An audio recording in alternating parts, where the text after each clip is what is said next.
$36. That is what it costs to build one ORIG-AMI shelter, a two-person tent folded entirely out of cardboard, assembled by men inside a Belgian prison workshop for a homeless population that isn't technically allowed to own a tent at all under city law. In Brussels, ordinary camping tents are banned outright from the streets, which means the people sleeping outside there are constantly being moved along by police with nowhere legal to put their heads down. A folded piece of cardboard, it turns out, is not a tent under the law. It's just cardboard sitting on a sidewalk the way cardboard always has. One team exploited that loophole for 2,600 people. Another team, on the other side of the world, folded the exact same material into something that has since been sent to earthquake survivors, praised by Toyota, and shortlisted by Forbes. And neither one of them started as anything more than a design school project or a conversation with a stranger on the street, years before either team had any idea the other one existed. Homelessness researchers estimate more than 5 million people worldwide sleep outside or in structures never meant for housing on any given night, a number that spans everything from doorways in wealthy European capitals to disaster-displaced camps on the other side of the globe, and that figure climbs sharply every winter as temporary shelters fill past capacity within weeks of the season starting. Emergency shelter beds are, by definition, finite. A city can only fund so many, build so many, staff so many, while the number of people who need somewhere to sleep tonight is not finite at all, and rarely lines up neatly with whatever budget was approved the year before. That gap between fixed shelter capacity and an uncapped need is exactly the space cardboard, of all materials, turned out to be uniquely suited to fill. Nearly free to produce, light enough to carry on foot for miles, requiring no permit, no zoning approval, and no wait list. And, folded the right way, sturdier than most people would ever guess, looking at a flattened box waiting for recycling pickup on a sidewalk. Xavier van der Stappen runs a Brussels NGO that watched the city's homeless population climb past 2,600 people even as shelters filled every single winter night, leaving hundreds with nowhere legal to sit down, let alone sleep, in a country regularly ranked among the wealthiest and most stable in Europe. The idea for a folded cardboard shelter came to him, by his own account, after he met someone living on the street who was simply gathering loose cardboard to insulate himself for the night. The raw material was already there, already free, already in people's hands. Nobody had engineered it into something that actually held its shape. The fact that 2,600 people live on the streets in Brussels, in one of the most comfortable countries in the world, is hard to accept, he told the French-language broadcaster RTBF. Brussels' outright ban on tents made the underlying problem worse in a specific, almost absurd way, and van der Stappen explained the loophole his team found in it as plainly as possible. Police see people in a tent, they ask to remove the tent, but they accept to use cardboard. His team built their solution directly into that legal gap, calling it ORIG-AMI, an origami folded cardboard shelter, big enough for 2 people, that could be worn on someone's back like a backpack and unfolded into a tent shape wherever they landed for the night. The build itself came from an unlikely production line, one that turned a homelessness project into a rehabilitation project almost by accident. The cardboard was donated by a cardboard factory that would otherwise have sent the material to a recycling plant, and the finished shelters were assembled by men inside the workshop at Lantine Prison, folded by hand along the same diamond-style creases that give the structure its rigidity, giving inmates a production role and a transferable skill in a project they'd never personally benefit from and would likely never see used in person. The first finished ORIG-AMI was handed out on December 22nd, and a week later, 19 more were delivered around Brussels Central and North railway stations by a second charity, L'Appel du Cœur, working alongside Van der Stappen's team. Olivier van den Avant, who runs that charity, explained the layered value of the design beyond simple warmth. Most of the shelters in Brussels are overcrowded by winter time. It is very difficult for a homeless person to get into such a shelter, he said, before pointing out something easy to overlook about privacy on the street. They also have a little bit more privacy this way if they need to change clothes or if they just want a moment away from all those people constantly staring at them. It's a detail that has nothing to do with warmth or engineering at all, and everything to do with the specific, quieter indignity of being watched by strangers every single hour of every single day with no door to close, even a cardboard one. Van der Stappen was candid about the shelter's limits rather than oversell them. The cardboard tents last roughly 2 weeks before needing to be replaced under normal use, and rain is the one condition they genuinely can't survive, no matter how carefully they're folded. If they don't get wet, they are pretty resistant, he said, an admission, not a marketing line, made to a national news agency rather than buried in fine print, and one that pushed the team to plan a second production run for 2019 built around exactly the feedback that first batch of 20 users gave back, rather than simply declaring victory after one distribution event and moving on. That is not a typo. 20 tents, made by prisoners who would never sleep in one themselves, handed out at 2 train stations in the same city, where owning an actual tent could get you moved along by the same police force distributing flyers about the winter cold.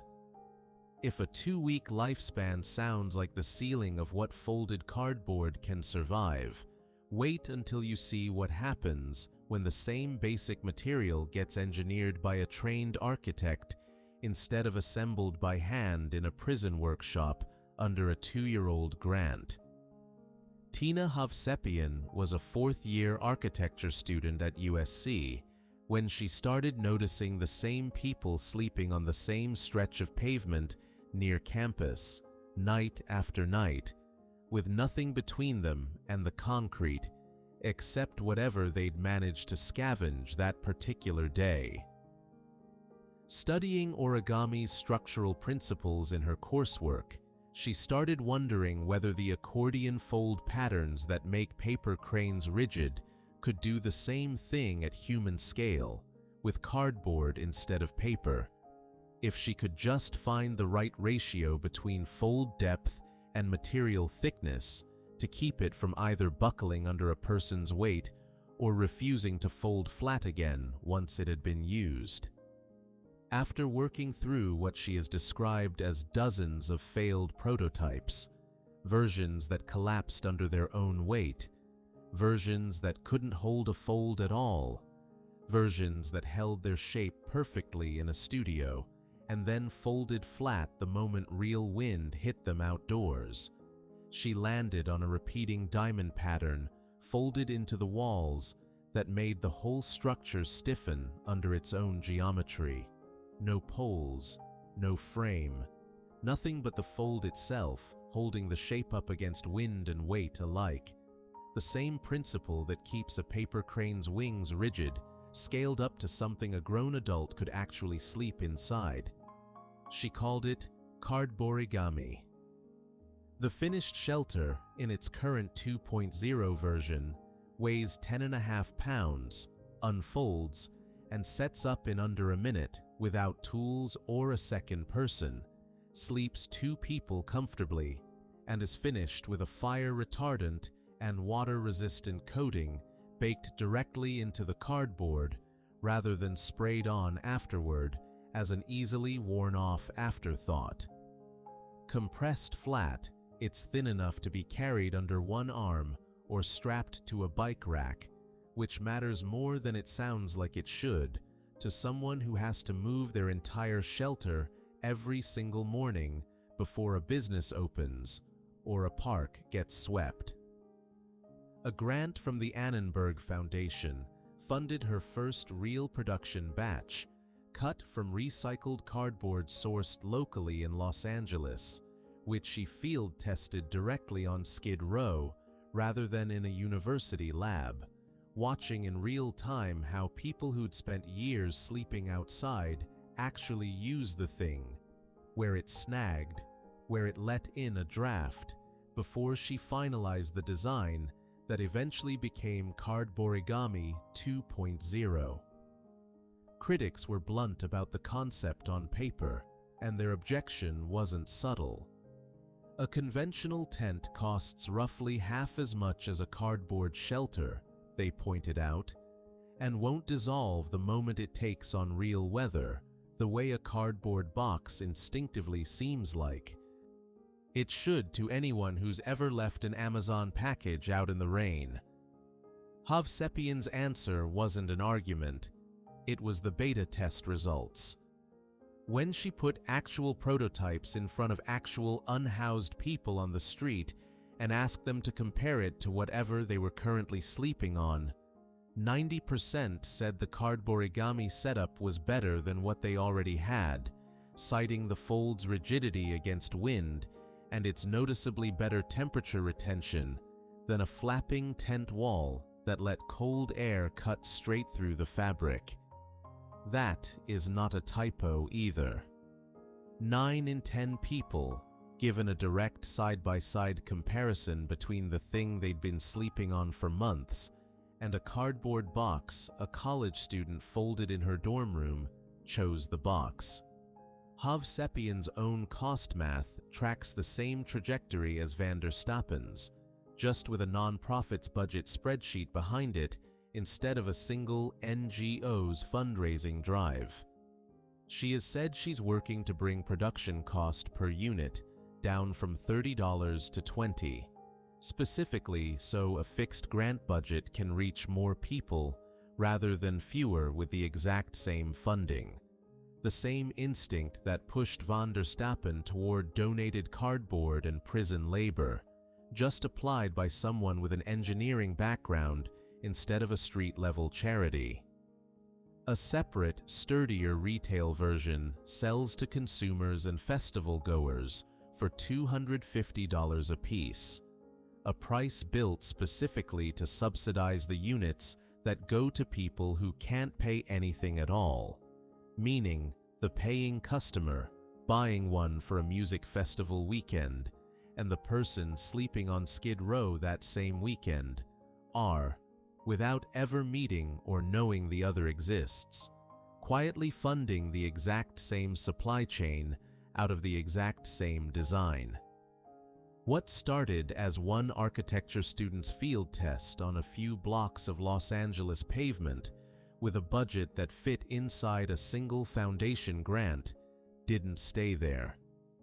After the devastating 2015 earthquake in Nepal, ORIG-AMI shelters were shipped out to survivors left without housing, and Hovsepian and her team went further than simply mailing boxes overseas.